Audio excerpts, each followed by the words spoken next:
මේ රෙදි වලට මොනවාද මුදලාලි මේ යොදා ගන්න මේ රෙදි වර්ග?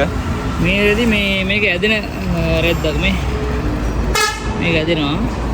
මේක සාමාන්‍යයෙන් මේ පාත්ති වට කරන්න එහෙම එළවලු වගාවල් වලට එහෙම ගොඩක් කට්ටිය අරන් යනවා උස අඩි 4 5 කියලා. මේකට සාරි වලට වඩා මේක හොඳයි.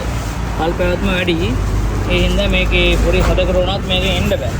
ඒ හින්දා මේවා අපි කිලෝ ගණන් වලට තමයි දෙන්නේ. කිලෝ එක 650න් අපි දෙන්නේ හෝල්සේල් ගන්නකොට. රිටේල් ගන්නකොට අපි 750 වගේ මේක දෙනවා. ඒ හින්දා මේවත් කිලෝ එක එක පාටින් ගන්න පුළුවන් අපි ගාව තියෙනවා. තව ඉස්සරහට බඩු වෙන්නක් තියෙනවා. ඕනනම් කට්ටිය සම්බන්ධ වෙලා කතා කරගන්න. ඕන තරම් තියෙනවා කතා කරලා ගන්න පුළුවන් නේ. ඕන තරම් ගන්න පුළුවන් මේක. ඒ වගේ මේවා ඕන දෙයකට පාවිච්චි කරන්නත් පුළුවන් මේ. කුකුල් ආරක්ෂා කරගන්න. ආරක්ෂා කරන්නත් මේක හොඳයි. මේ එක එක මේ වගාවලට නේද? වගාවලට ඒ වගේ දේවල් වලට හැම එකටම කට්ටිය අරන් යනවා මේක. ඕන කට්ටිය ඉන්නවනම් අපිව සම්බන්ධ වෙන්න.